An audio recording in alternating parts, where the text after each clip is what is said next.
જય Dwarkadhish Bharatbhai Patel, QCIT CHP. બધાને એમ લાગે કે આ કેમ ડિગ્રી બોલે છે આગળ. તો સરકાર પણ આપણે જે આયુર્વેદથી ઇલાજ કરીએ છીએ તેનું પરીક્ષણ માગે છે. તો ભગવાન ન માગે? ભગવાન પણ આપણે ચકાસે, જુએ અને લાયકાત પ્રમાણે આપણને આપે છે. અમુક એક વર્ગના, અમુક એક વ્યક્તિના દ્વારા ભગવાન પોતાનું રહસ્ય ખોલાવવા માગે છે.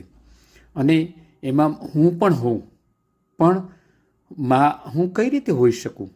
તો એના માટે મારે ભગવાન ધન્વંતરી પાસે દીકરા બનીને જવું પડશે.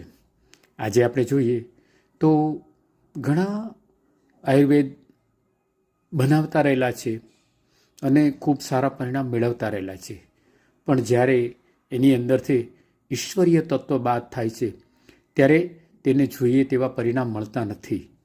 તો હું હંમેશા બનાવતા પહેલાં ઈશ્વરીય તત્વને યાદ કરી, વનસ્પતિને ભગવાન માની એની પાસે પ્રાર્થના કરી અને કહું કે આપનું સર્જન અમારા માટે થયું છે, તો તમે અમને અમારી સાથે ચાલો, અમારા બનો અને અમને પુત્ર તરીકે અમારી સંભાળ લઈ અમારા યોગની અંદર તમે ભળો.